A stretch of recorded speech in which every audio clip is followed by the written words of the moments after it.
Well, hey there, everybody, and welcome to the Rate the Record podcast, episode 5. But this isn't your typical everyday episode 5 that you would come across in other podcasts. No.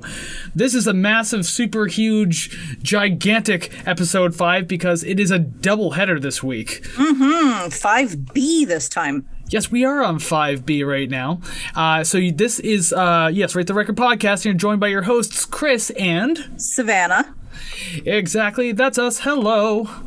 So, if you have returned to this podcast, especially coming back from 5A, since that was released, earlier this morning, yes. Welcome back to the podcast. Glad you're here, and we hope that you enjoy this one as well. But if you haven't been here before, let's run this down real quick for you. First off, hello, welcome. We hope you enjoy your stay.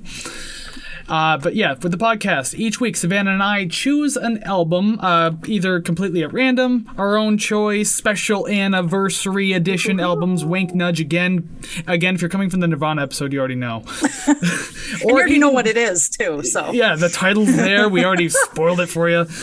And also viewer's choice, we do viewer's choice as well, so keep that in mind. Yes. We go through the album in depth, we rank the songs, and finally, the title track, Rate the Record. And this one is a very long album today. So 5A, if you didn't know, just in case, there is two parts, and I'm going to explain that in a moment. 5A, of course, was Nirvana's Nevermind, and this one's 5B, the Red Hot Chili Peppers' Blood Sugar Sex Magik. So the reason why there's two episodes today is because, first off, September 24th is a giant anniversary day. I know Soundgarden's there too, but we didn't get around to doing that. But these two albums are so big in these bands' discography, so important and influential that it was hard to pick one over the other, and not to mention that, we don't want to wait too long to do it, so hey, you're getting that rare doubleheader. And to be fair, we just did it in alphabetical order. So we did Nirvana first, then the Chili Peppers. Yeah, there was no rhyme or Easy. reason to that particular choice. But yeah, if you want to hear 5A, I would suggest listening to this one first. But then you can go either above my head. There might be a card there now or later. Regardless, that'll take you to episode 5A. But this is 5B, so we're going to get on with this one. But before we do, we want to make sure we're all on the same level playing field here, so we're not insulting each other, bullying each other, and just having a good time discussing music. And even if you disagree, it's cool, but we like to read a little disclaimer before each episode. So Savannah, if you would please.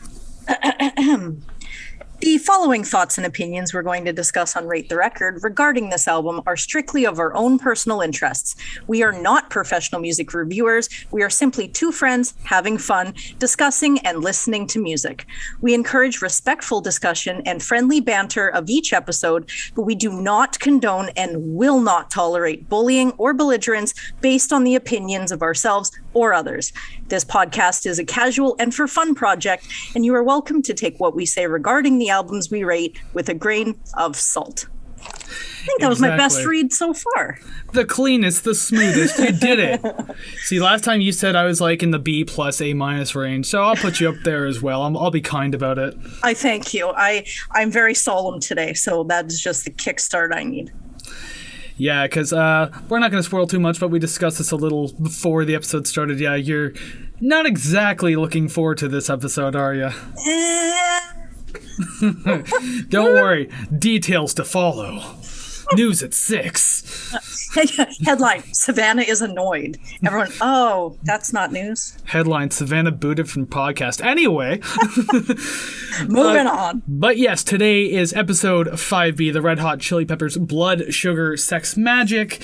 So, I guess I'll explain the album a little bit before we get into the songs. This massive behemoth of an album that probably didn't need to be a massive behemoth, but it sure is. Alrighty then. So, the Red Hot Chili Peppers are a funk rock / alt rock band from Los Angeles, California. They originally formed in 1983 with singer Anthony Kiedis, bassist Michael Peter Balzeri, I think I'm saying that right, Balzeri, but you better know him as Flea anyway, guitarist Hillel Slovak, and drummer Jack Irons. They would go through a handful of lineup changes either due to death or departures, and would eventually land on the lineup of guitarist John Frusciante and drummer Chad Smith, which is their current lineup as of today, September 2021. Although the band found relative underground success with their past albums, Blood Sugar Sex Magik would be the album that defined their sound and shot them into the mainstream. The band was nominated and won numerous awards over the years. This album in particular brought them in a Grammy, 3 MTV Video Music Awards, and recognition from the Rock and Roll Hall of Fame for the song Give It Away as being on their list for 500 songs that shaped rock music. Oh, yeah. Not Rob Zombie, rock music. There we go. I'm almost done here anyway, so I can stop stumbling on that name. The album reached number 19 on Rolling Stone's 100 Greatest Albums of the 90s and number 88 on the Rock and Roll Hall of Fame's definitive 200 list for the top 200 albums of all time. It also reached number 1 on the Canadian charts, Australian charts, and New Zealand's charts. It went 4-time platinum here and 7 times platinum in the United States. The album was recorded in its studio referred to as The Mansion in Los Angeles, California. It was released in September 1991 through Warner Brothers Records. The album produced 5 singles altogether. It had Give It Away, Under the Bridge, Suck My Kiss, Breaking the Girl, and If You Have to Ask. That last one I didn't even know was a single, but it's... Yeah, I only knew the other 4. I think that's happened almost every time we have an album now where it's like, here's the singles, but here, this one? I feel like it's always the latest one that happened maybe or was released like 2 years after the album, and they're just trying to push it, and you're like, no one remembers that song. Yeah, I've never heard it on the radio. Like, I've heard the song before because I own the album. As a matter of fact, I was going to hold it up. I have it on vinyl, so it's a good thing that we're talking about it. Savannah might disagree, but that's okay. I might, but I have to listen, find out. I just like teasing people. I guess to stop teasing people now, we'll actually dig into the song discussions now. I think we're at that point. So, The opening track on this album, The Power of Equality. Let's hear what you have to say about it. Okay, so I'm going to preface all of this with I listened to this whole album more than once. I'm sure some will grow on me. Please, if you have differing opinions, I do want to hear them because I am definitely open to having my mind changed. Yeah. But when I listened to the beginning of Power of Equality, I swear I had to pause it and replay it because I thought I broke my headphones. I was like, I'm really confused. So I was like, oh, okay, well, maybe. And then when it kicked in, I was like, okay, thank God. Yeah. So that was kind of a trip for the intro to an album. But I think the thing that stuck out to me the most was I did not like the chorus vocals. It sounded out of tune, whether that was what they were going for, kind of, more of a rough kind of, I don't know, sound, I guess is really what I'm trying to say. But I don't know, it did not sound very pleasing to my ears. It sounded off in a way. I mean, I guess that's fair enough because, like, I guess Anthony Kiedis isn't like the most prolific singer. He's known a lot for his rapping, obviously, or the rapping he tries to do. And then there's that whole controversy that like him versus Mike Patton, like who did what first type thing. That was a weird like. It wasn't even a lawsuit. It was just like a beef between the two. Yeah. But yeah, like Kiedis isn't super well known for his singing. John Frusciante was like heavy into heroin around this time, I believe. And Flea's not the greatest singer in the world either. So I mean, yeah, you can see where it probably went a little out of tune, but I guess it was just kind of fun for them to get through. Yeah. I personally thought this was a really strong start to the album, both musically and lyrically. Again, to anyone who's new, we don't really do lyrical breakdowns, but if sometimes something thematically can come up or you can mention them, that's fine, but we don't really do lyrical breakdowns. Yeah. Especially for a 17-song album. It's going to be way too damn long. But like this song is important lyrically too, because it is about like equality amongst the people and like screw everyone who's like bigots and everything like that, racist people, just like homophobes, everything like that. So I don't know, kind of a nice song to start that off with. It didn't go too far for its length, meaning like it just didn't do a whole lot. It just like kind of went 1-2 1-2 1-2 type thing, but it was still a lot of fun. The middle portion with the bass effects was a really cool part of the song. I liked the ending, even though it was fairly abrupt, because I like how they changed up a little towards the end. Yeah. And I don't know if it was just the tone or if it was like a light fuzz on the bass, but I like this pop slap and slidey kind of end towards the song. Like, I don't know, it changed a little bit and I liked it. Yeah. There you go. I said a lot of good things. I think I would like it better as an instrumental. That's definitely going to be a trend with this album, but I like the music in it. It was the lyrics that I don't know. Well, at least the lyrics are socially important. Oh yeah. Well, more the vocals, the lyrics. I didn't listen to the lyrics, but just the not into it. So you're not a big Kris person, eh? No, not really. No, certain songs and certain ways that he sings, yes, but the yelling at me rapping, I can't do it. I can't. Oh, that's been him forever though. That's like his noteworthy style, so you're always gonna hear it. Yep. Yeah. Oh, I know. All right, so song 2 now. If you have to ask, I felt like the first portion of the song kind of felt like an improvised jam, like through the verses. Yeah, it felt like someone just hit record while they were just jamming in the studio.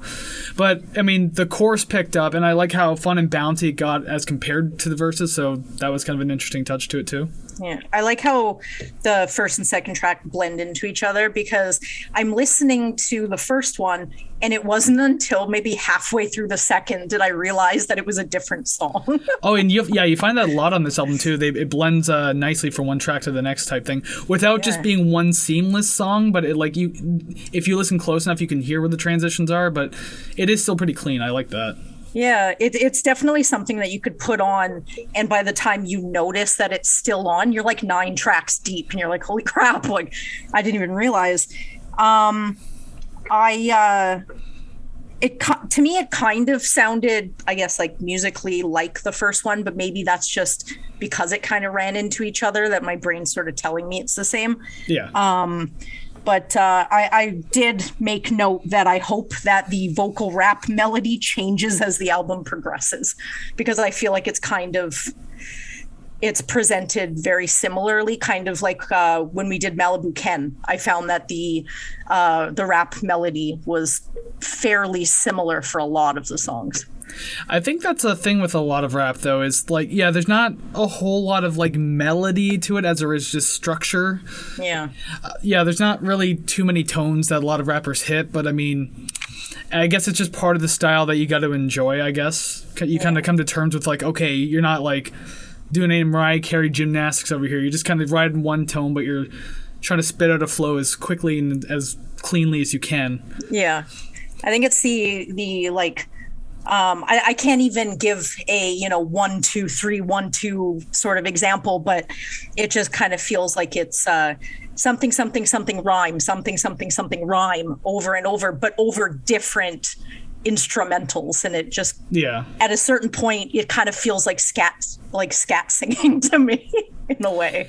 And considering too that Kris, a lot of he's got many influences, as the whole band does, but like a lot of his came from like 80s and 90s type rap and everything like that, so that's why it is kind of in that style. It's obviously not in the style that most people know rap for today. It's gotten really lazy, should I say. But yeah, like other than that with the song, like I like there was a guitar solo towards the end that I really liked because it gave off like a cool psychedelic vibe to it. I really thought that was a really neat touch for it. But yeah, the song kind of ends with this like trailing kind of small jam, and I was just thinking to myself, it's like either go on full jam session or just kind of cut off from here, because I don't know, it felt like it just trailed when it didn't need to. I think that I know that I have that to say for a couple songs coming up, but it's I feel like there's like the 3.5 minute song and you're like, okay, this is good, I like this, and then at the end it kind of changes and you're like, oh, I really oh, it's done. And you're like, damn it, like give me more of that and less of what came before it. Yeah, I feel like there was a few moments like that, and I think I even might have made notes of them if I remember correctly, but there's so many songs to get through that I'm not going to scroll through them and try to pick up on that right now. Yep. Not a terrible song, not the worst rated song on the album, but it is. It's just there. Yeah. Maybe that's why it's the single that no one really remembers. Yeah, I mean, I don't know how, if it wasn't just for its radio length, like, because I think it was like 3.5 minutes, like just a little over that. I think that's the only reason why it became a single. Other than that, like, I can't understand why this one was. As compared to some other tracks on the album that probably would work as singles. Yeah, probably the ones that I like, because I'm noticing that I'm airing more on the radio-friendly pop hits. I see. Usually you have the tendency to like push the singles to the back. Yep. But now it seems like you're going to go the other way on this one. Maybe. Well, speaking of singles, we have Breaking the Girl track 3. I'll let you start off on this one because I got a few things to say about this.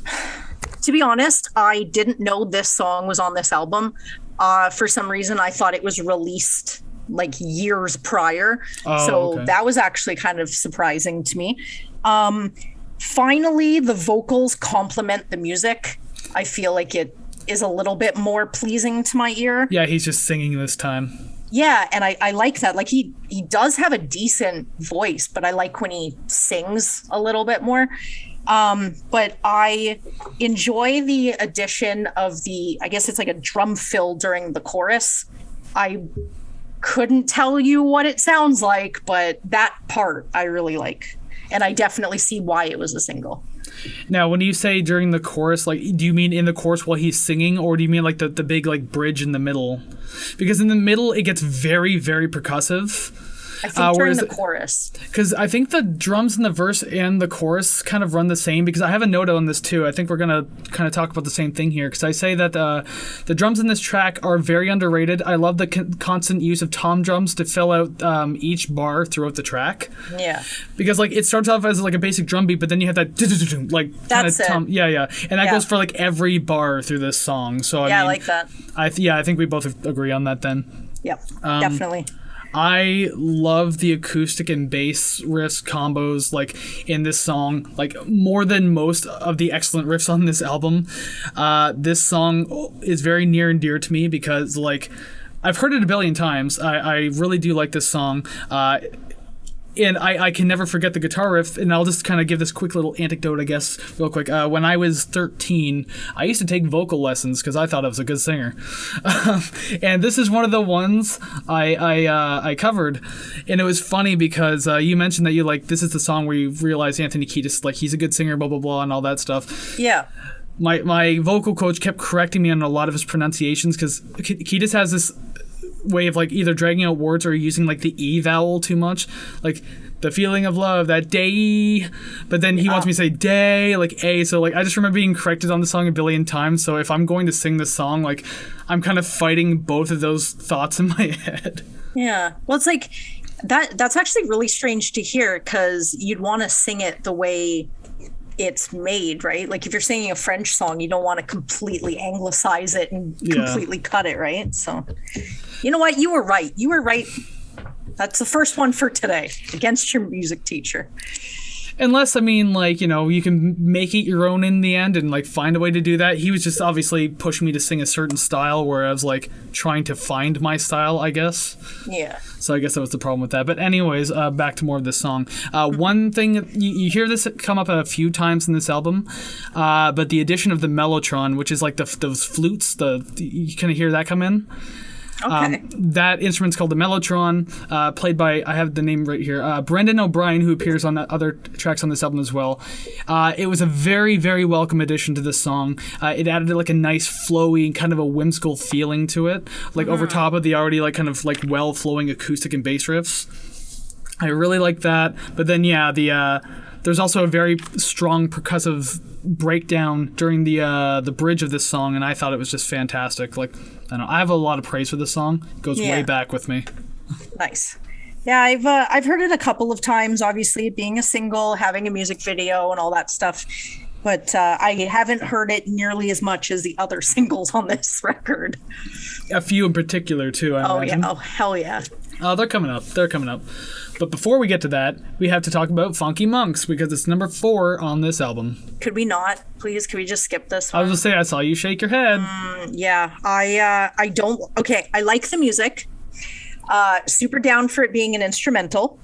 I I'm not sure what word is worse than loathe, but I do not like the constant call and answer. If you're going to like, okay, second. We got a kitten situation here. She has Attention all the audio listeners. She has no boundaries. She just keeps climbing on me. Where's it going with this? Oh, the call and answer. So, if you're going to say a line, you know, I like the color green, and you got the call where it's like, I like the color green. I like the color blue. I like the color blue. Okay, cool. Do that in a verse. Whatever, that's fine. Do it every chorus. Whatever. Do that every single verse. Stop it. I hated that. Like, if you do it once, that's fine. If you do it every single time, I get incredibly exhausted of it, and that's it. Minute and a half in, I was over it. I feel like it was like 3 minutes too long, but at the end, I liked the end, and then it was over. Fair enough, then. Yep. All right, so our first scathing review. Was not into it. Yeah. I understand that. It does feel like just like they're trying to fill space for like no reason. Yeah. So I guess I can kind of understand that. So the notes I have are, I guess, kind of different. I can imagine. So the very first note I have is, damn, that opening pop style of play on the guitar is fantastic. John Frusciante doing like the pop slap style that Flea does on bass there. I thought that was a really cool touch. I like that. The music was good. I'll give him that for sure. Like this was a pretty smooth song. Like I appreciated it, but yeah, nothing really grabbed me too much about it. But even in spite of that previous note, I do love the change up in the middle of the song.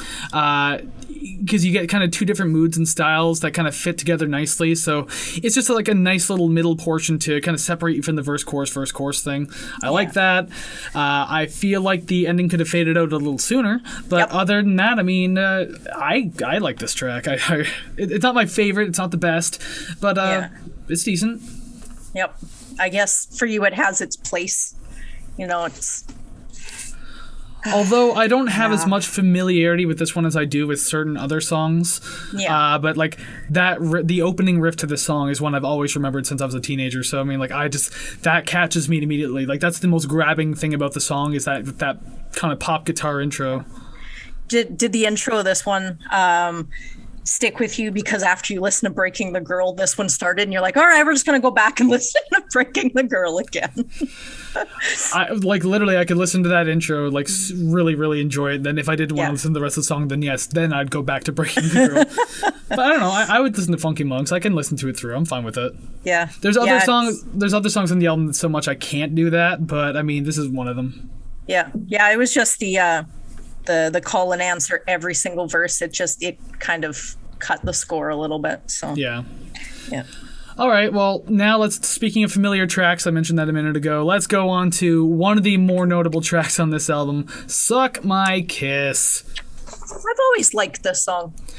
The edgy, like, 10, 12-year-olds are like, suck my dick, funny. It's like, yeah, you're so funny. I was one of those kids, too. I'm not going to lie. But obviously, I'm an adult now, and I still giggle at the word dick, but it's Suck My Kiss. I like this one. It's, I did write down, thank you for not yell rapping, so that was nice. Yeah, it was like a more, like, of a steady tone volume. Yeah, I feel like just to me, personally, I find his voice a little bit more suited for things like that. But then again, when I started listening to them, it was after this little era. It was more into the mid to late 90s. So, you know, there's By the Way or Californication or Scar Tissue where he just sings. So hearing the rapping bit, I'm like, this is too much. And even in Give It Away, I don't find the yelling, so it doesn't sound too bad.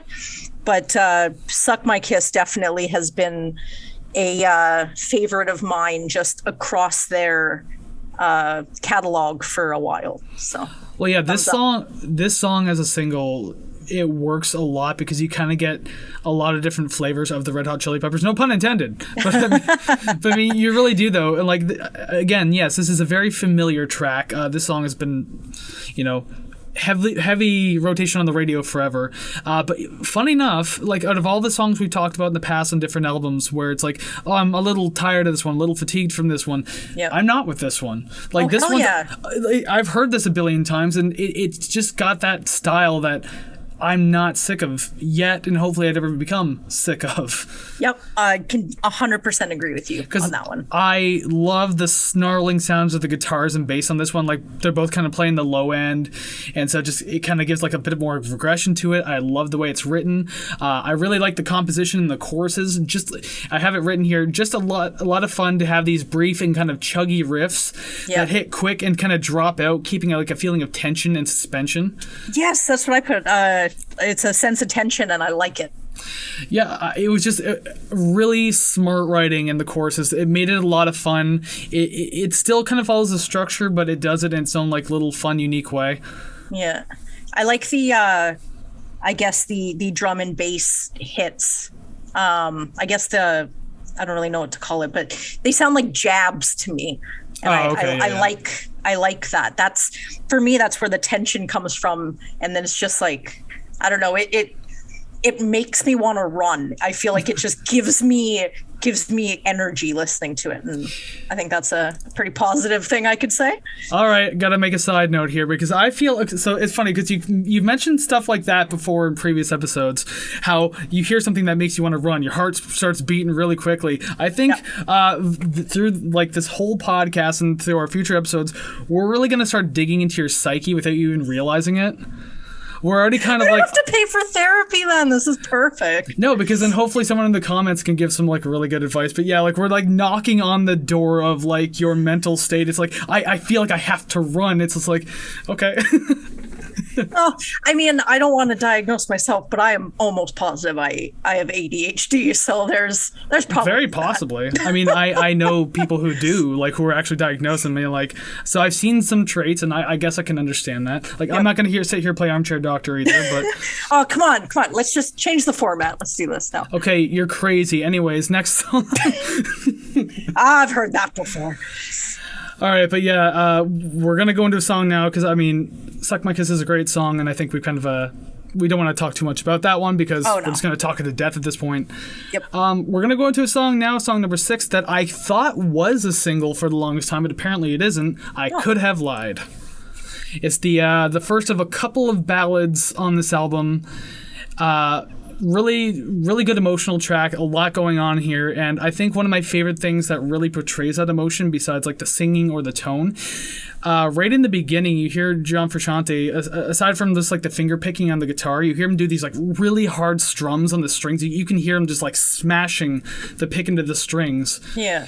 And I think that does a lot to add to like the raw emotion of it. Just it sounds aggressive, but it's like being upset type thing. So I think that's like a really fitting feeling. I like how it was done. They definitely, just in the where they put it on the album, definitely completely crank the brakes from the last song. Yeah, like I'm listening to that and then going into this, I'm just like, I don't want to run anymore. I just want to go to bed. Like this is crazy. But I really liked it.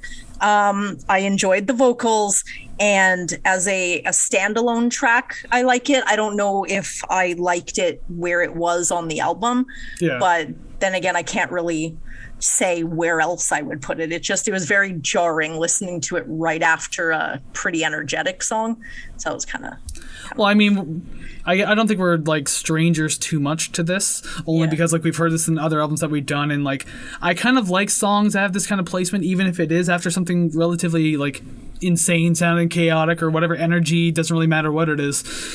Just because, like it's nice to have a place to sit for a minute and then pick back up. I've said that a lot too in previous episodes, but like it's the best way to describe it. Like you're sitting down, you're having that breath of fresh air, and then you're like, okay, let's keep going. Yeah, it wasn't too far into the song that I was like, okay, this is fine. But right when it started, I was like, I was not expecting an acoustic beginning.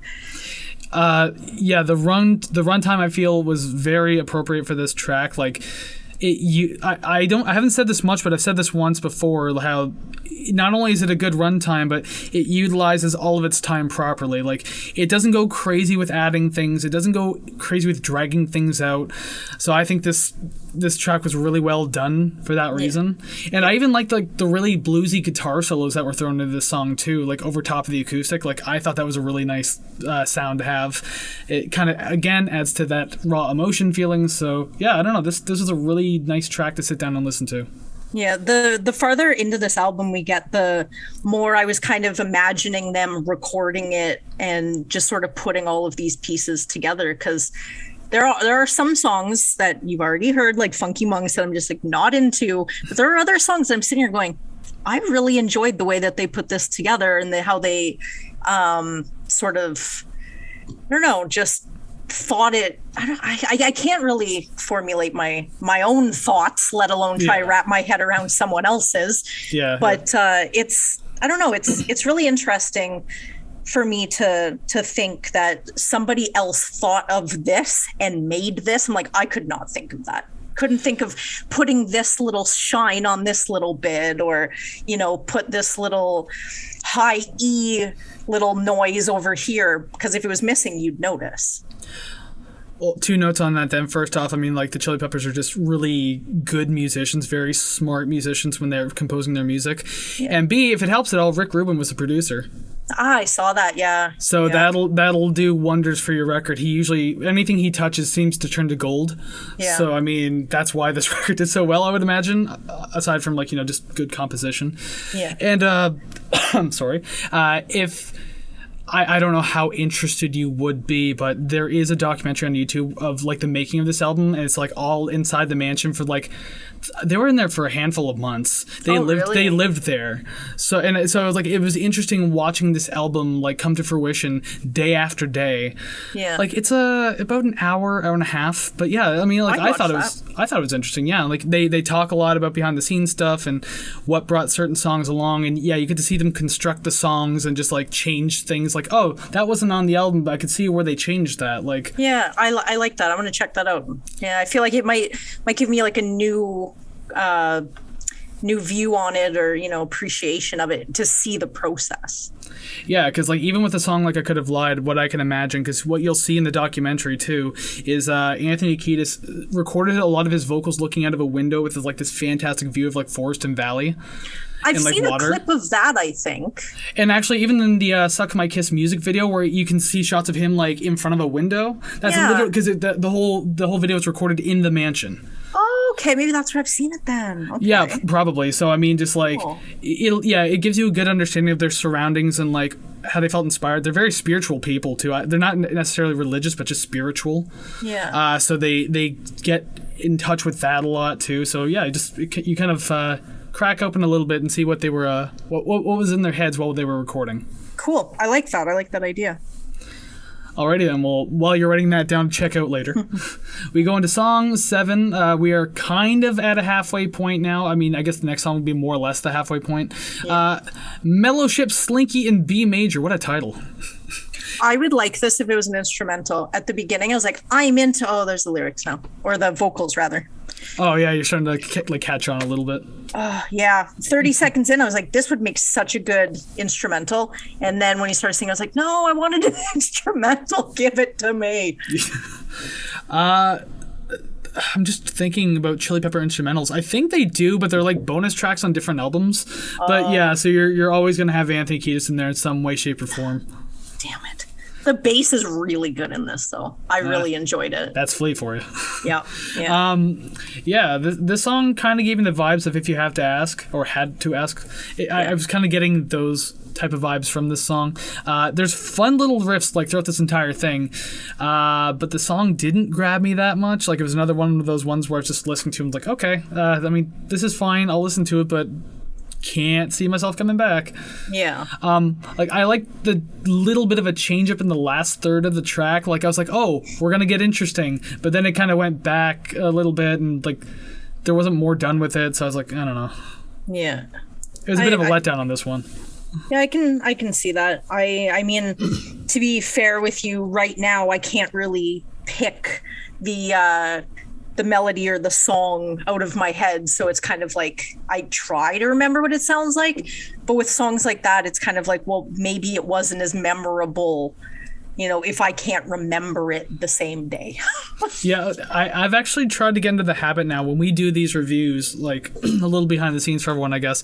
I try to not only listen the day of, rather than I used to do it like a day or two in advance. Yeah. But then it's not fresh in my head anymore. And if I don't have to go back to listen to it at that moment because I have other things to do, Yeah. I mean, then sometimes songs get lost on me. So this album in particular, we're recording a little later into the evening right now. I started listening to this album 7 hours ago, and then I kind of wrapped it up. I listened to it in chunks and wrapped it up about 3 hours ago. So that all my notes were fresh right there. But even because of how long this album is too, I'm having certain troubles with certain songs as well.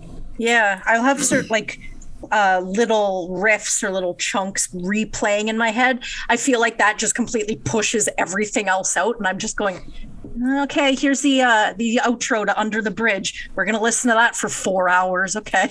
Yeah, we're gonna listen to that choir just go on. Away. Alrighty then. Yep. We're moving on to, I guess, what is the halfway point of this album now. The Righteous and the Wicked.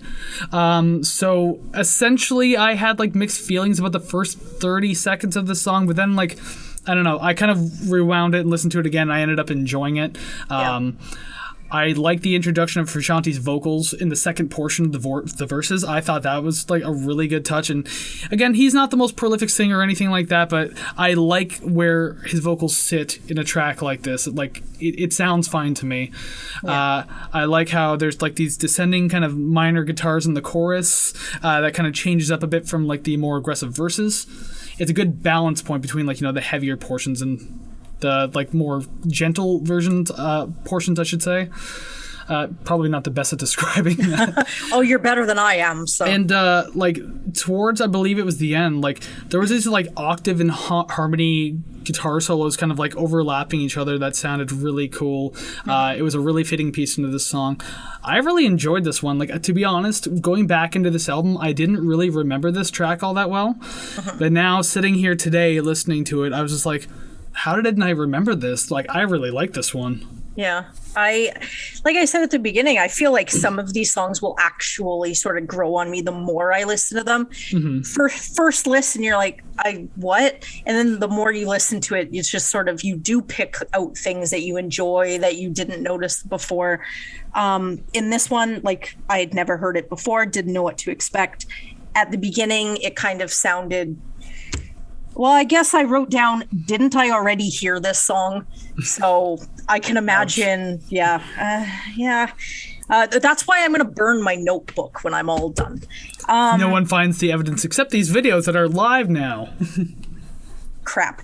I did really like the clean strumming sound.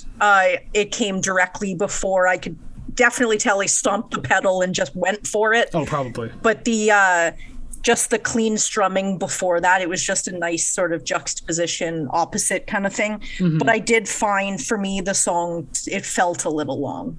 I feel like it could have wrapped up just a little bit before then. Yeah, I didn't even make a note about the time. I guess I just enjoyed the song so much that I was just I'm fine with this. I can listen to this again. Yeah. Well, speaking of wanting to listen to a song again, I'm not too certain about this next one, but I'm pretty sure we've heard it a billion times anyway. Yep. Give It Away, probably one of the most well-known singles by the Red Hot Chili Peppers, aside from things from Californication and stuff like that.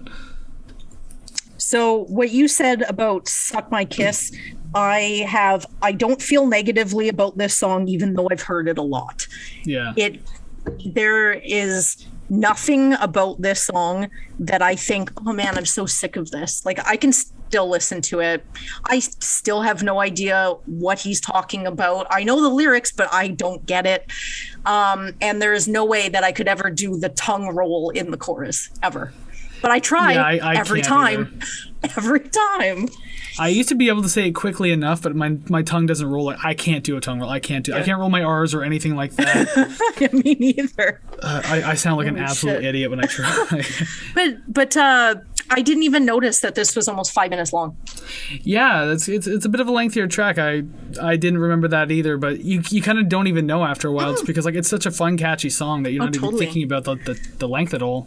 And now I'm curious if any radio edits are shorter than that, or if they just straight up play the entire song. I would imagine there are shorter radio edits, and sometimes you won't even know. It's kind of like how in the previous episode, the one we literally just released a couple hours ago, how Smells Like Teen Spirit's like, 5 minutes long, but it doesn't feel or sound 5 minutes long. So I'm thinking that there's like a video or radio edit that's likely 3.5, 4 minutes, and they just get rid of some of the more like excessive repetitive parts. Yeah. I feel like there's probably that in this song, and I'd have to hear it side by side, but I honestly don't know. Yeah. I like it. I could listen to it 20 more times and I probably would not get sick of it. So with what I was thinking about the track is like, this one is unfortunately a little fatigued for me. Like, I do like it, but just, I don't know. I mean, stop. It is a good track, but like one thing I noticed though is, I mean, I've heard this before in the song, but I usually try to zone it out. But now that I'm like focusing on the album while writing notes, I was being constantly distracted by the jaw harp being played in the background. That little twangy noise, twang, twang, twang, like jaw harp. I know some people call it Jew harp, but I mean, let's not call it Jew harp. Let's call it jaw harp. Yep. I don't think that's an offensive name, but I mean, just it feels inappropriate. But it's anyway, the West Virginia hick instrument. I can imagine someone sitting on a rocking chair on a porch. I hope we have some young people listening because I want them to hear this. I used to have a Sharon Lois and Bram VHS when I was a kid, and one of their musicians that played in their live act. His name is Eric. He had a whole segment teaching kids how to play the jaw harp, and he put it in twang twang twang. He's like, and he was very funny and kind of cartoony with the way he was teaching you. It was really interesting. I wonder if that's Eric Nagler, because I remember watching a show of his and he used to play instruments all the time. And he had like a brown goatee, kind of like a horseshoe, like brown hair. Like curly. Yeah. Curly hair. Yeah. He had his own TV show and I used to watch it all the time only because he played music. Well, I think because I don't know if he got popular because of Sharon Lois and Bram, but regardless, he probably went up on his own. But back to the song though. Just like, oh god, it's like the Nirvana episode all over again, just trailing off. 3 hours long this time. Again, obviously this is a very popular track. Gotta love that bass line though, like just the constant sliding and everything like that. Just a lot of fun. Speaking of the bass too, I think the chorus is particularly appealing because it's a bold choice to use very minimal bass in this chorus. Because like you get the slide down like da-doom, and it goes like quiet for like 4 or 5 seconds before it does it again. But I do like it. It feels like an exciting countdown to get back into the energy of the track. I don't know, like it's just, it sits well. Again, like they're just really smart with how they did this. I don't know if they came up with that themselves. I don't know if Rick Rubin threw them that idea, but whoever's idea it was to just like have very minimal bass in the chorus must have knew it was going to work, because damn does it sound good. Yeah. And I think that's, I already said that. Yeah, I'm a little fatigued by it. But yeah, there's no denying how fun and catchy it is. And to be honest, too, I do appreciate its place in music history.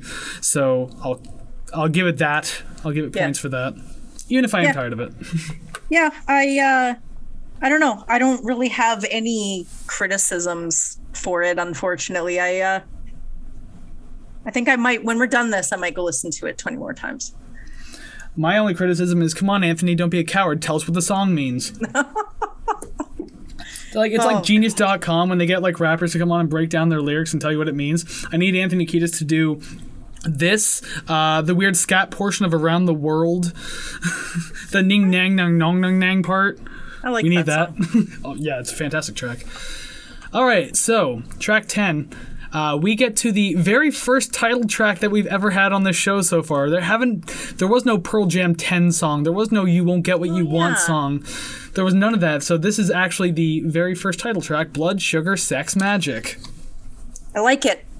Me too. I enjoyed the deeper vocal tone. That threw me for a loop because I had not heard it thus far. So I was like, ooh, this is nice. I like this. And I don't know. I like...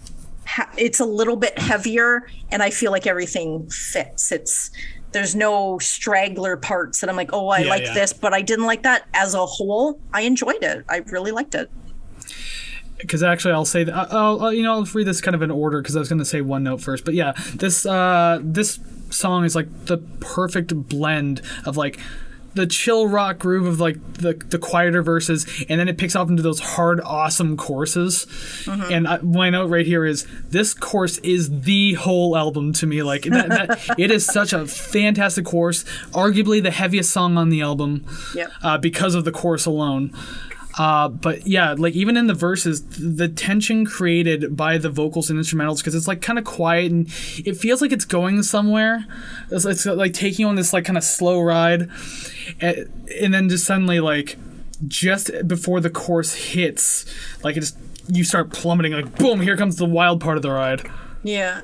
I really, really like this song, and I have for a long time. Like going into this album, when I first heard it a long time ago, like Breaking the Girl was the song I fell in love with. And then when I first heard like through the album the first time, this song became like a holy shit moment for me. How was it not a single? Was it just because it didn't fit the idea of the band? You know what I mean? Because it does sound a little different. It does, but also maybe it's that idea that you want to hide some of the treasures. I think we've been over this before. Like I remember on Malibu Ken, we mentioned like, Tuesday, for example, and Dog Years, those weren't singles, but like they're fantastic tracks. Yeah, like how the hell were they not? I guess you don't want to give everything away at once. Yeah. Like some bands do that, and I don't understand why. Like, or especially like bands who give away almost every single song on an album, leave like 2 or 3 unheard. Yeah. I think I don't listen to her, but I mean, I think Katy Perry did that with Teenage Dream, where like every single song except for like 2 became a single. Come On Over by Shania Twain too. Almost all of her hits are off that one album. Yeah. It's wild. I mean, I guess it's a good way to try to get album sales, but at the same time, I like listening to an album. You hear the singles, like, okay, yeah, those songs are good, but then you hear the song that you weren't ready for because you don't have any other knowledge of the album, and it's just like one of the greatest tracks on the album. I love that feeling. I find that sometimes when that happens, you end up starting to loathe the single because you're like, oh my God, there's so many better songs. Stop only playing this one. It's like just a little side note. So local radio station, they'll do 90s at 9, and I'm like, cool, this is awesome.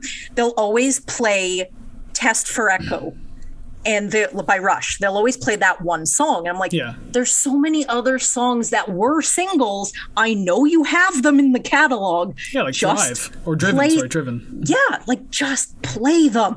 But they always play that one. So every time I listen to the album, I regrettably skip that one most of the time because I'm like, I've heard it so much. But there are so many other good ones. So I kind of feel that. Same with Tom Sawyer even. Like, there's so many other good songs. Although you don't hear it on the radio too often, it's kind of the same with me. And like, if I listen to the Downward Spiral by 9 Inch Nails, like, I adore that album, but I have to be in the mood to listen to Closer because I've heard it a billion times. It's just like the biggest song by them aside from like Head Like a Hole or something like that. Yeah. So I mean, I like Closer, I really do, but I'll usually skip it. Yeah. It's a shame that happens, but it's just sort of when it's sort of driven into your ear for so long, but you like something else on the album, you're just like, just stop it. Can't you just play the thing I like, please? Come on. I have one more note about Blood Sugar Sex Magik, and actually has to do with the chorus again, because again, it's like just... It is magic. It's the magic in Blood Sugar Sex Magik. Mind-blowing. And I have this in bold font. Like, I emphasize this for a reason. The use of the ride bell throughout the choruses is so important in this track. You have your crash cymbals, but they're not using the hi-hat or anything like that. He's like using the bell on the ride cymbal. So instead of just using the ride, he's using like... to those who don't know what the bell is... You think of a cymbal, and it's like this long plate, and then there's like this little cup portion at the top that kind of connects to the stand. That's called the bell, and you can use that to your advantage. And I love when musicians do. I love it when they use it right, and I think the ride bell made the chorus so much cooler. Yeah. I don't know. There's just certain sounds you really like out of songs, and like that one stood out to me. I like that kind of stuff. And if it was missing, it would kind of feel like a sandwich without any ingredients. It's just... bread sandwich. Not as, yeah, you're like not as good. But then you add that and you're like, oh, I got turkey in this. It's delicious now. It's like, oh man, these songs are still really fire though. Oh, so I guess I'll have a toast sandwich. Oh, that's depressing. What is this, the Great Depression? We're gonna have meatloaf and toast sandwiches. If you're eating meatloaf and toast sandwiches, you might be living under a bridge. I suppose, but I guess I was just trying to keep from talking about this one as long as I could. Okay, listen. So it's Under the Bridge, Red Hot Chili Peppers. Listen, I don't hate the song. I don't. It's a very pretty song. Actually, I have nice things to say about it. Yeah. But you want to talk about songs I'm sick and tired of. Like, even if it comes on the radio, I will change it. If someone starts to play it, I'll either try to ask them to change it or I'll leave the room. I can't stand hearing this song anymore, and I don't want to hear it anymore because it'll just taint an already positive idea I have of this song. But I assume that you like this one better. Yeah, I don't mind it. Yeah, I don't mind it. It's kind of the same with the other singles where I'm not actually fatigued. But I think it might be because I don't really go out of my way to listen to them. So when I do hear them on the radio or when I'm out, it's new. You know, it's sort of the first time I've heard it in the last 3 months. Yeah. So it's not too bad. But I did realize that it is one of, if not the first song so far that I could actually create some imagery around the song. Like everything that's not else, fair. There's a music video to it. well, there's that, yes. But I mean, just the way that things are described, it's just a lot easier to kind of picture what's going on other than, you know, kind of listening to him just... I think he rhymed something with frock. And all I thought was, who the hell says frock? So, yeah, I forget what song it was in. So it wasn't this one. Oh, no, I think he rhymed peacock with frock a couple tracks in. Apache Rose Peacock. Yeah, we'll get to that soon. Yeah. But okay, that makes sense. But hearing that is kind of like, I can't picture any imagery, but this one seems like it sort of had a story to it. So it was a little bit easier for me to create those images. I believe this song, again, I could be wrong, but I'm pretty certain the song is about like going out to find heroin. That's definitely what I see, yeah. Yeah, because just kind of wandering around this like Los Angeles and everything like that, and just like you're in love with the city. He obviously loves Los Angeles and describes it as a woman who's like, you know, comforting him and everything like that, but then also leading him to like the worst parts of Los Angeles, aka where he gets his drugs. Yeah. To anyone who doesn't know, Anthony Kiedis has relapsed 1 billion times on heroin. If you read his book Scar Tissue, the entire book is literally... I did heroin, relapsed, did heroin, went to rehab, had sex with a woman, relapsed, heroin, sex with a woman, relapsed. Like, that's pretty much his entire biography, so you don't even have to read it anymore. Like, I actually read it and I was just like, wow, it's like the same story over and over again. Yeah. Holy crap. But yeah, so this is obviously, again, the song on this album that I'm completely done with. This is Hotel California. To those of you who don't know, if you weren't here before, I've made the reference that I'll keep this very short, that Hotel California, I'm impossibly sick of it. I hear it way too many times. It's overplayed to death, despite the fact the Eagles have like some decent tracks that you could probably play, even off of Hotel California's album. But I mean, like, I'm just done. But I mean, at the same time, it does have an iconic opening riff. Yeah. And it still sounds good to this day. I mean, like, it is one of those, like, really just untouchable guitar riffs. It sounds really, really nice. And it doesn't sound dated at all. No, not really. And even despite some of the lyrical imagery, you have, like, you know, heroin use and everything in this song, it does still sound very pretty. Again, just take away from the darker imagery. Everything sounds really pretty and, like, warm leading into, like, the colder finale where the chorus kicks in and, like, the choir kicks in. Yeah, I like that. It really emphasizes the darker part of the track, but yeah, it works. Sometimes the choir can be a little grating, but at the same time, I mean, like, it's there, it works, and I like it. It adds more of a theatrical kind of element to it. Yeah. Yeah, I definitely made note that I do like the choir-like bridge in the middle. So I believe in the album credits too, the choir it says Gail Frashante and friends. So I don't know who Gail is to John. I don't know if it's mom, sister, girlfriend, wife. Like I really don't know who. But yeah, it's one of John's relatives and friends doing the choir portion. So at least I know who they were. That's actually pretty cool. If it was like a mom or something, I can imagine being like a church choir that they go to and just like, oh, we'll sing on your album about doing drugs. I gave my life away. What's the whole song sound like? We decided to scrap it. Thanks for your help. It's fine. Yeah, when you hear the lines at the end of the song, I gave my life away, like very quietly under their breath, they're like, to Jesus Christ. I don't know if there's any fact to this at all. I'm just making my own narrative at this point. Oh, jeez. All right, so Out From Under the Bridge and Into the Rain. So track number 12, Naked in the Rain. Some definite Suck My Kiss vibes in this one that I got immediately. But it's a very solid rock track. I enjoyed this one a lot. One line just in capital letters says bass. So draw your own conclusions, I suppose. But I was listening to this with my headphones on. There is something under the music. I don't know what it is, but there is something distracting as hell. I kept having to pause the song thinking something was going on in my house. And I pause it and then it stops. And then I play it again and it continues on. And I was so focused on that sound. I was reading the credits too. It was kind of hard for me to get past it. But overall, I found it just sort of a middle of the road track for me.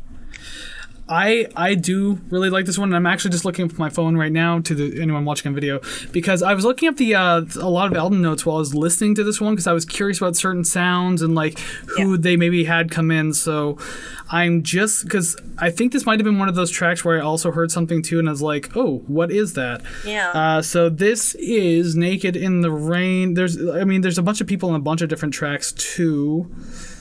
But it's also kind of like how like the jaw harp was really distracting to me in Give It Away. Yeah. You hear that boinging sound like through the entire thing. I don't think I've actually ever heard that, so I'm going to have to take now that I've told you, it goes through the entire song. You will know, like boing da da doing da da doing. You'll hear it. Just, is it gonna? Oh man. Okay, so I can't find anything, and I don't want to waste too much time on that. But anyways, yeah. As I said, like it's a solid rock track. The choruses are simple enough. They're really, really catchy and fun though, so I think that kind of like makes up for it. Yeah. It's nice that the album can still kind of carry on this much excitement this far into it, considering this is track 12. Yeah. And so by now, a lot of people are ready to check out because like most albums are done by now. Yeah. But like it's interesting because like I do like this song, but the ending felt a little like unfinished or unplanned. I'm not even certain where to go with that, but like it just I didn't appreciate the ending too much. It's like you could have probably did a little more with this, but other than that, like the song was fine. I've liked this one for a long time too. Yeah, I can't recall what line or what I was thinking, but I did put repeating riffs for the whole song are tiresome because it just kind of feels like you're just sort of walking on a flat ground with no anything. It's just sort of one note the whole time. So in parts I found that, but overall it wasn't too bad. It was just that flipping noise in behind. I couldn't get over that. I'll have to listen back to it and see what it was because I don't recall it off the top of my head, and maybe I didn't hear it. I don't know. Yeah. But yeah, I'll definitely listen back, and if I know what it is, I'll tell you. Oh hell yeah! Oh yeah! All right, so moving on from Naked in the Rain. Yep. We're going on to Apache Rose Peacock, but I keep calling this Apache Peacock Rose. I don't know why, but it's Rose Peacock. You first. You can go first. Okay. Yeah. So there's not a whole lot I have for this song as it is. Yeah. I like the differences in the verses and everything like that. It goes from like a kind of a smooth, slow, and funky kind of jam to like funky, bouncy, a little more fun. It has like an accented kind of jam, like, quarter note accents is like boom, pah, boom. It just plays on those accents. It doesn't like venture too far from that, and I kind of like that. Yeah. I don't hate the trumpet in the song. Flea plays the trumpet in the song. I just kind of felt like it wasn't needed. And the only other note I have is that the song kind of stretched on without adding too much to it. But I do dig the heavy ending. I put picks up for the last 20 seconds, and that was it. It was just 20 seconds of, oh, okay, and then it was over. I'm starting to see a trend in all these albums and songs we're doing, and I hate it because it's always the good part that is so short. I did write down, didn't I already hear this? So I think it kind of, to me, gave me the Righteous and the Wicked vibes, where it was kind of like, it's sort of and I'm probably going to skip this next time. I probably won't listen to it. Yeah, fair enough. I mean, it's not too high on my list, but at the same time, like, it's not the worst. I don't immensely hate it, but I mean, yeah, I could probably do without this one too. Especially on an album so long, there's probably a few that you can axe out and be like, okay, there you go. You have a decent length album now. Yeah, I want to know what emotional connection, like what made 17 songs on this album and why it was just sort of like, yeah, you know what, we're going to keep all of these. I'm really curious. I think they were just kind of like, they felt like they were on a roll. Again, there's that documentary on YouTube you can watch, but like, yeah, they were just really enjoying their time there. They felt very positive in their experience. There was not really any negatives that hit. So, I mean, I guess they just felt inspired to keep going. Fair enough. Like, even if they weren't like big hits or anything, or like they're just kind of like time passers, I'm like, I think they just enjoyed it enough that they wanted to put it in anyway. Like a sign of a good time, good memories, that kind of thing. Well, I guess that does make sense. I've seen a lot of people that they'll sort of nick songs for this album, but like 6 years from now they'll retool it and release it later on. So I think I'm just more familiar with the hoarding of unreleased material. And by the time we're recording this too, like, it's not quite the anniversary yet. So, but when this episode's out, the anniversary's already passed. Yeah. So I'm wondering whether or not, I haven't been reading up on it, if there's going to be like a 30th anniversary edition of this album, because again, there's already a deluxe version with 2 other songs on it that are Jimi Hendrix covers. But I wonder if they'll have like a version with demos or unreleased tracks type thing. I'm just like, how many songs did you write in these sessions? Because the thing is, that's the thing with a lot of bands too. Whatever ends up on the album, obviously, but there's also a lot of songs on the cutting room floor for multitudes of reasons. They could be terrible songs, just couldn't figure out how to progress with them, just didn't fit the whole vibe of the album. So I'd be curious to know like how many songs were in total for this track. Like, it could have been, especially if these are the ones they chose, like how many did they not choose? How many did they pass on? Yeah.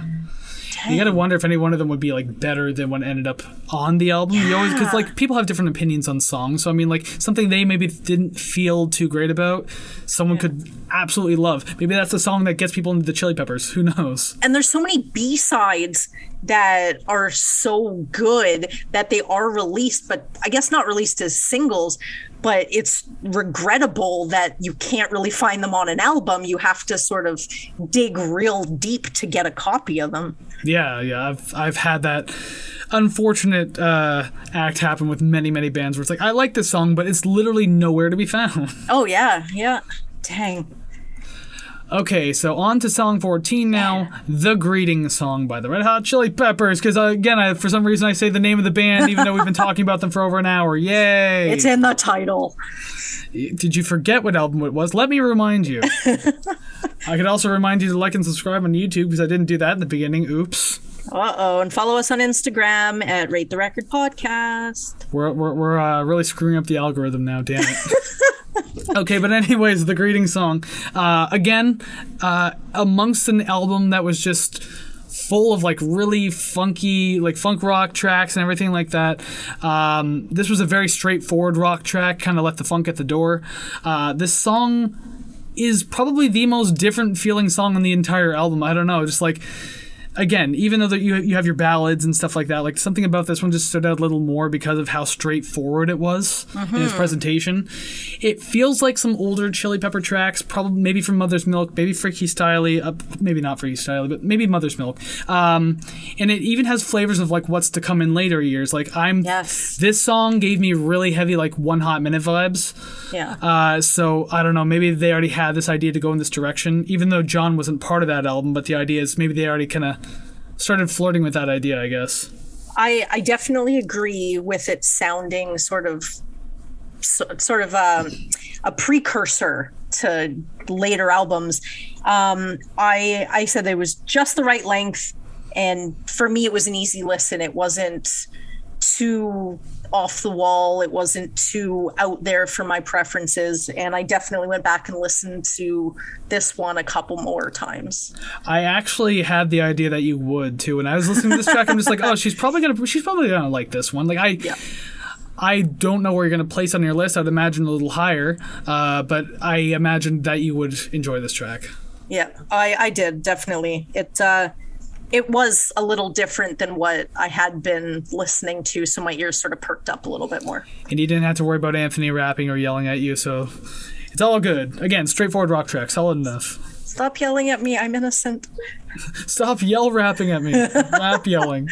Yep, stop it. All right, song 15, My Lovely Man. What you got? I like this one. I'm going to be fairly honest that I spent so much time just listening to the song and just enjoying it that for 2 or 3 listens, I forgot to write something down. Because I'm like, I'm just going to listen to it. I like it. It's, yeah, I listened to it, that and the greeting song, just those two, a couple more times than I did the entire album.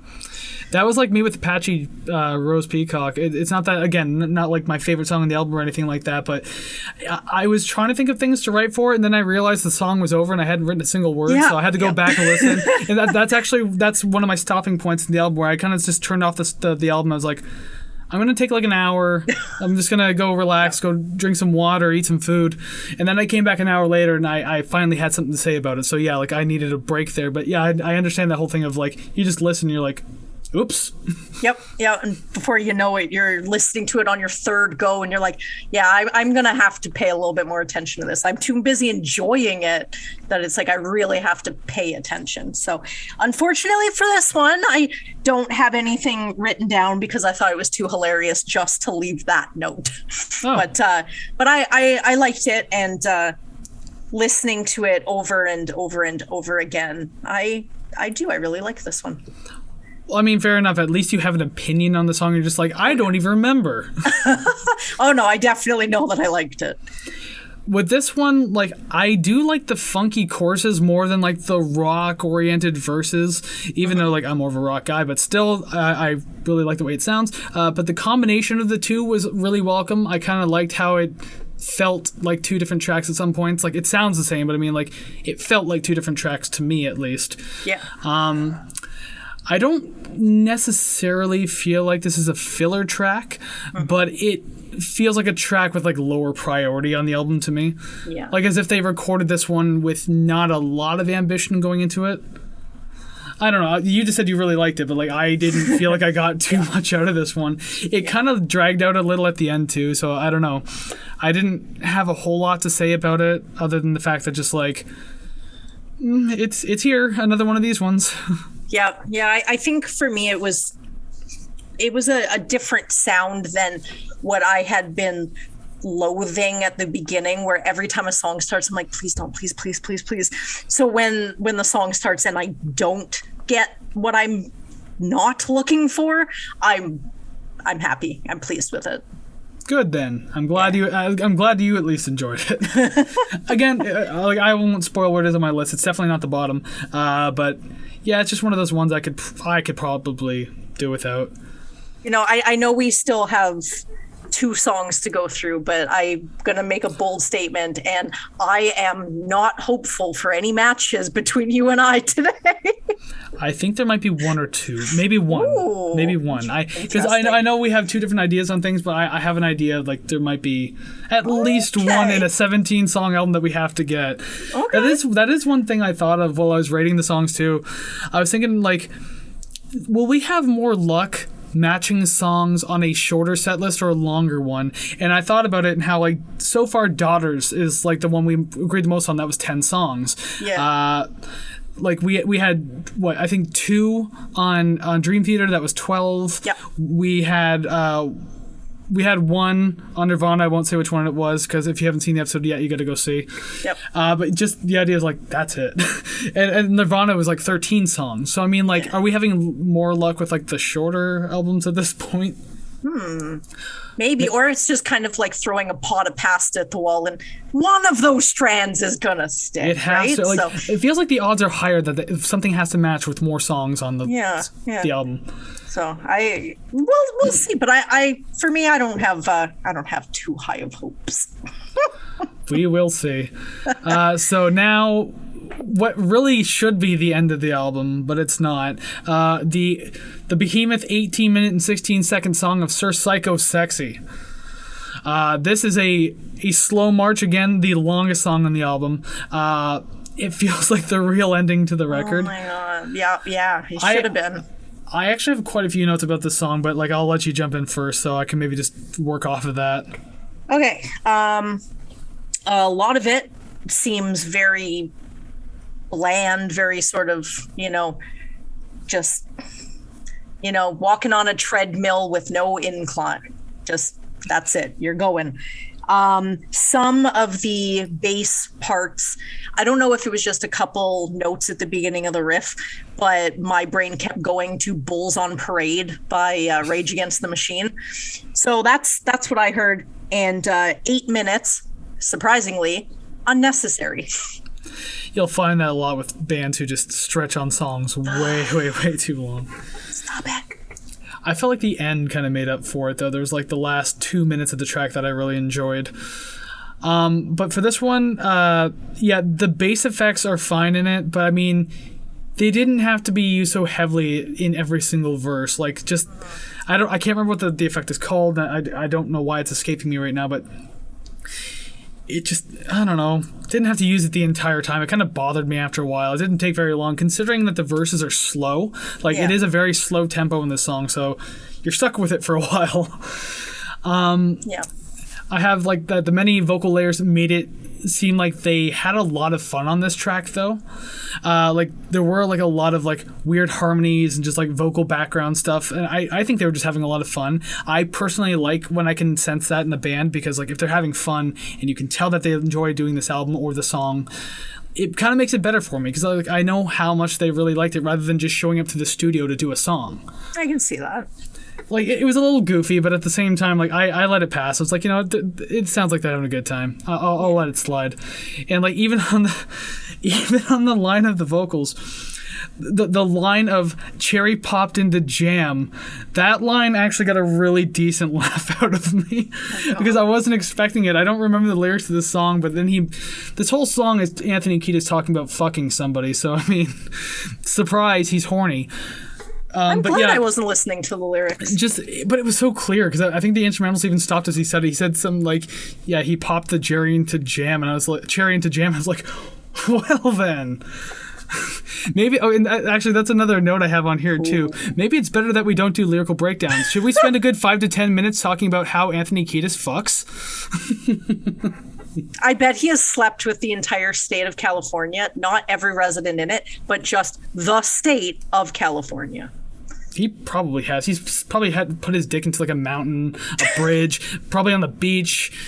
He's probably let off a few ocean pearls into the water. I mean, that does not surprise me. Whether it's true or false, it sounds pretty true. He probably pearls into the toilet, flushes it, and now it's part of the ecosystem. Oh God! He plants a tree by doing that. Let's keep talking about Anthony Kiedis and his sex-deprived ways. Oh my Lord! Or don't. Yeah, I don't think we'll do that. But yeah. Though it feels like an odd transition, I really enjoyed the last 2 minutes of this track. It did feel different, but I don't know. I really liked it. As it just started kind of fading out a little bit too, and everything.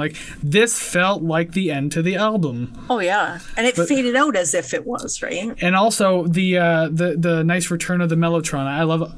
Mellotrons are really fascinating instruments. I don't want to sit here and talk about it for too long. I would suggest looking it up, but they're like sample machines before samplers were ever even existed. This was back in the 50s and 60s. Mm-hmm. They were awesome. But yeah, so I really like the ending. The song's all right overall. I actually really did enjoy it. It did seem like it dragged a bit, but that ending did a lot for me to raise the score. Yeah. And yeah, that's pretty much all I got to say about it. Yeah, I don't know. It didn't leave any sort of memorable feeling other than I really wish that that was just the end. The way it faded out, it felt like a logical conclusion. I liked it. That was it. Even though 8 minutes was way too long, like you said, the end did feel necessary. It was just, I think, some of the middle part you could kind of eat right out of there. But yeah, it wasn't too bad. It just wasn't something that I'm like, oh my God, I like this. I love this. Yeah, we didn't need like a solid 4 minutes of Anthony Kiedis going into Joni Mitchell style detail about how he fucked a police officer. All right, so Lord. now the song that I'm not even certain as to why it made it onto the album. If anything, it probably should have started the album, to be absolutely honest. Yeah, They're red hot, but just to be fair, I don't know the details, but this is a cover song, a really, really old song. I can't pinpoint from when, but it's like long ago. I again don't know why they did it, but it's on the album. It's 1minute and 12 seconds long. I mean, okay. yeah. I have absolutely no review for this other than I literally gave it a middle of the road ranking because I definitely understand, you know, you're going to throw something on there, be a little cheeky. Okay, that's cool. But it is a transitional track, if not just one that they tacked on. They're like, haha, this will be funny. And threw it on there. I would probably agree with that, yeah, because actually I do have a few notes about this, considering it's only a minute. That's kind of weird that I have so many notes.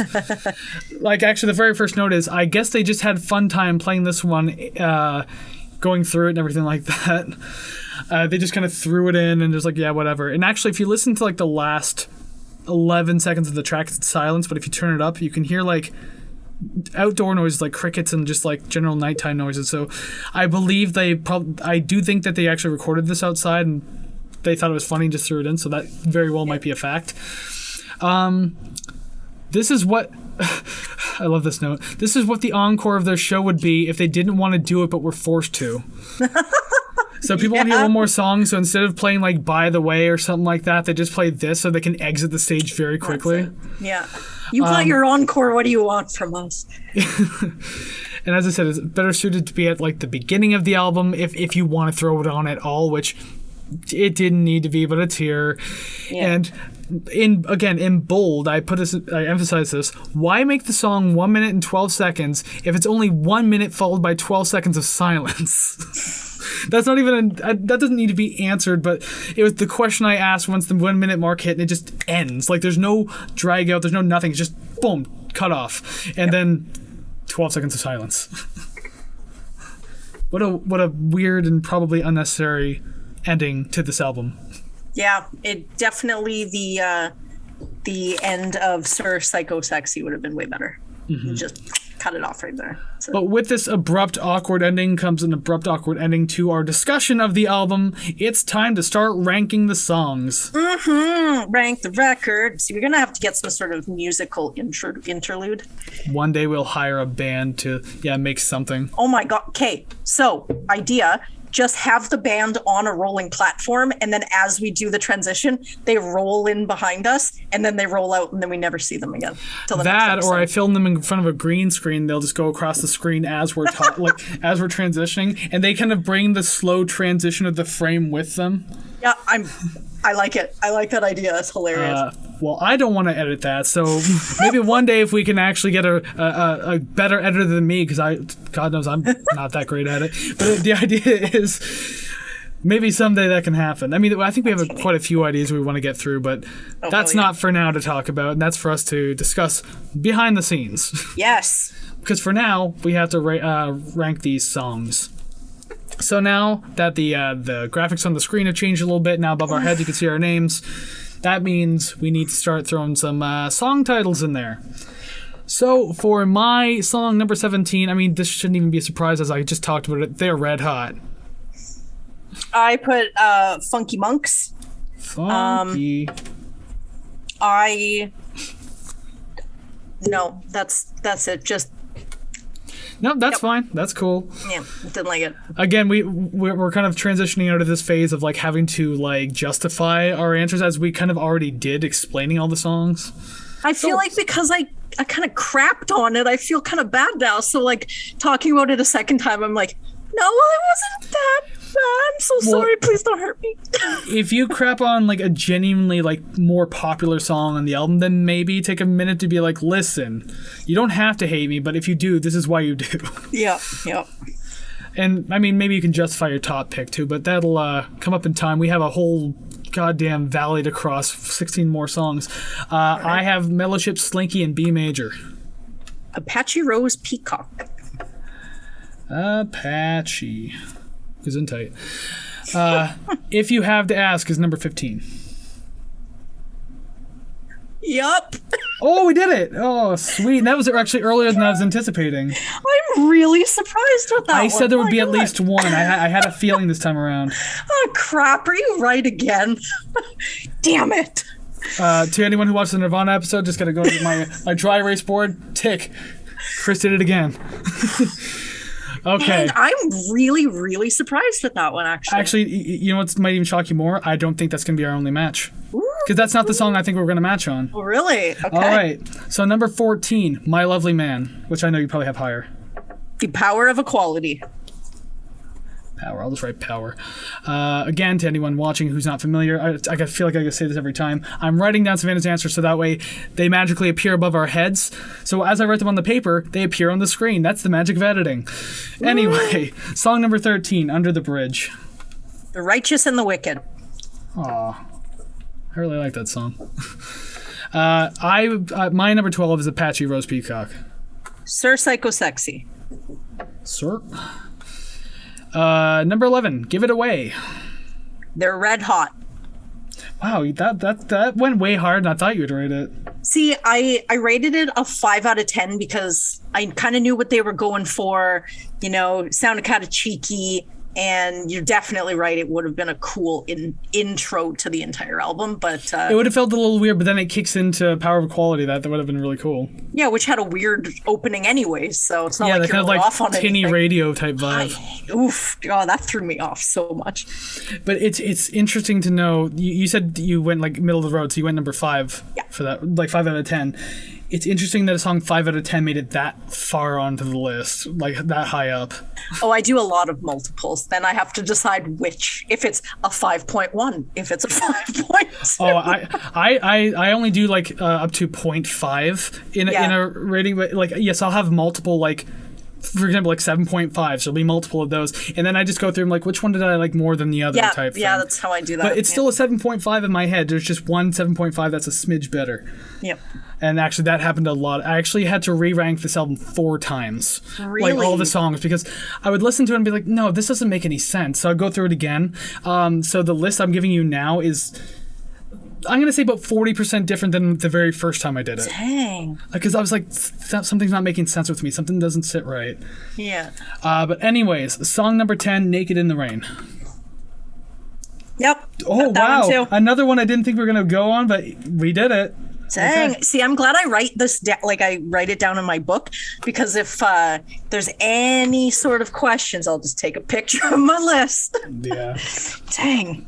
I trust you. And if you're intentionally trying to like sabotage this podcast, I will find out one way or another, but I believe you for now. Well, my whole goal is to not have anything match. So when it does, I'm like, ooh, surprising. Get all excited. So my number 9, though, is Funky Monks. I know that we're not on that one. Oh, no. The greeting song for my number 9. Greetings. Okay. Number 8, I Could Have Lied. Holy shit. That is 3. We need one more to break the record for Daughters. Daughters is currently our record. That is wild. Yep. Okay, so I guess the longer albums, there's a better chance. We're going to need more data, so I guess we're going to have to do some more episodes, huh? Dang. You know what? I'm down for that. I'm down for that. Okay, this one doesn't match. Mine's Greeting Song for number 7. Breaking the Girl. Ouch. Okay, now I'm angry again. There's just other ones I like more. You're hurting my childhood by saying that. Okay. Yeah. My number 6 is Sir Psycho Sexy.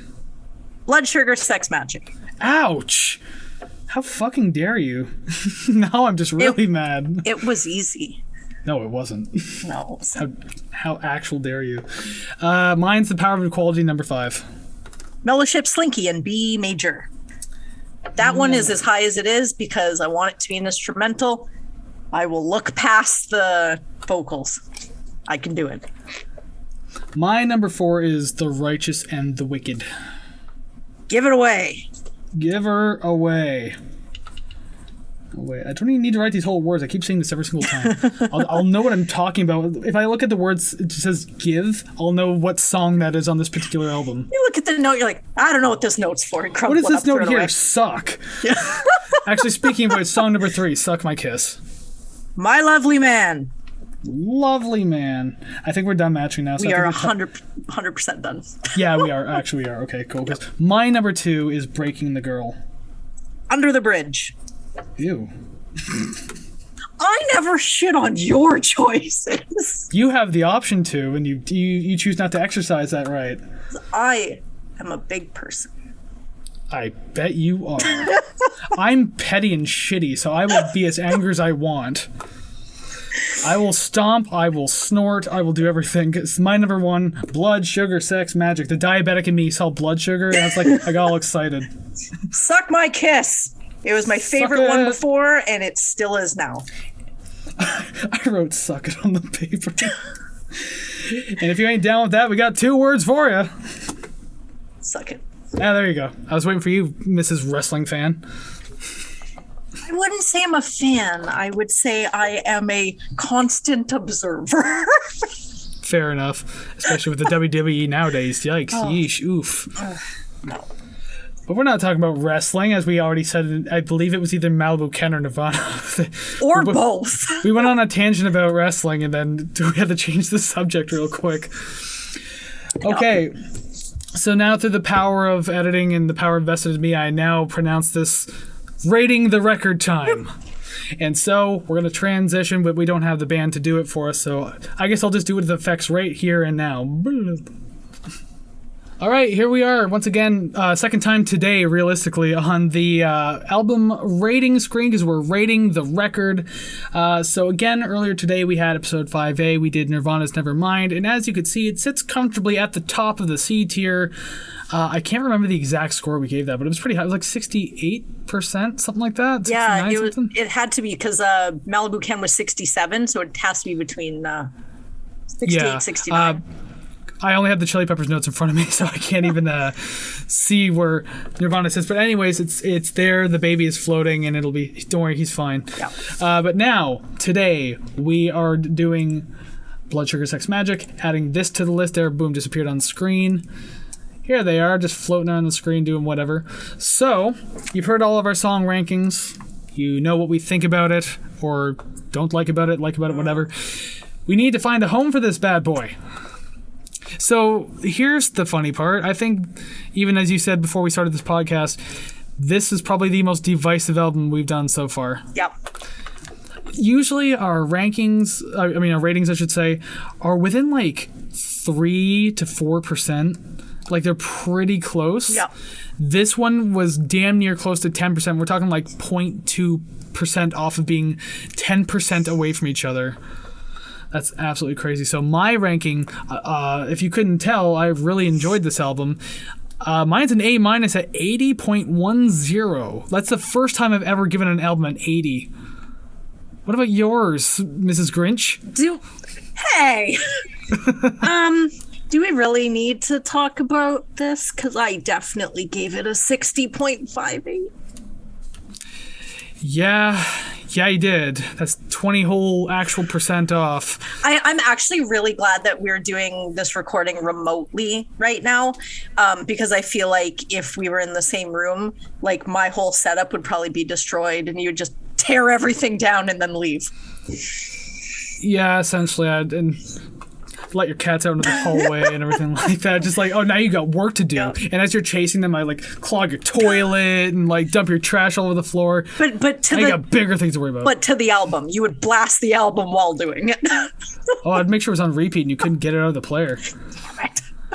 But anyways, yes. So I was 80.10. You were 60.58. Yeah. The total, the average that we let this album fall at. God, I was hoping this was going to be our first A tier album, but thanks, Savannah.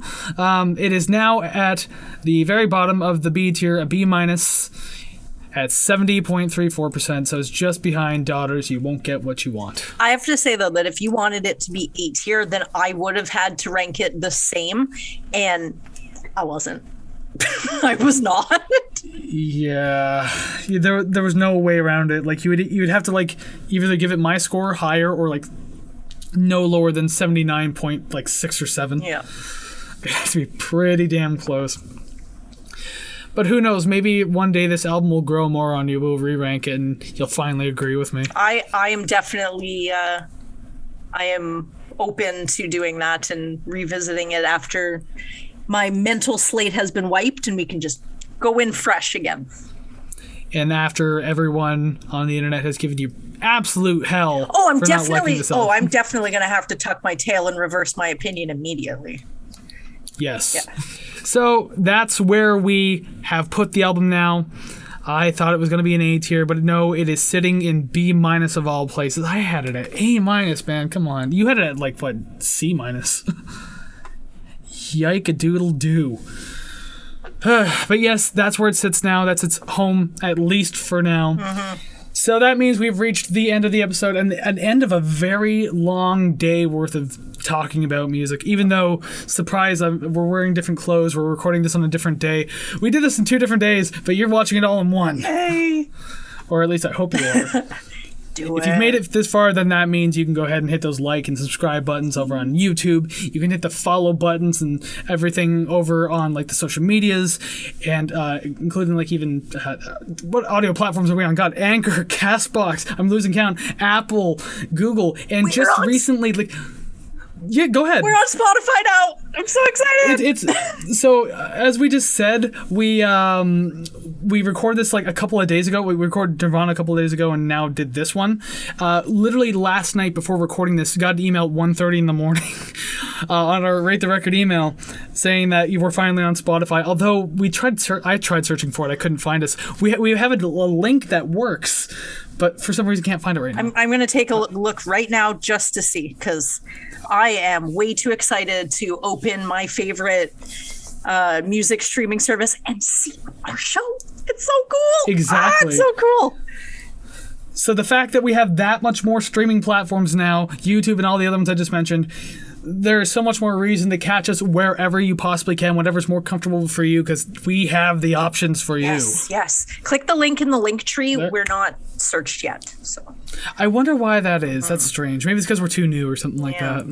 Hey guys, it's Kris with just a quick note here. So I'm editing this podcast right now the day after that this podcast was recorded. I've checked on Spotify, and yes, we are now searchable. This just happened in the last 24 hours since we've recorded this episode. It's there. It looks amazing, and I even made some like really unique, cool thumbnails to go along specifically for Spotify. So yeah, be sure to check it out.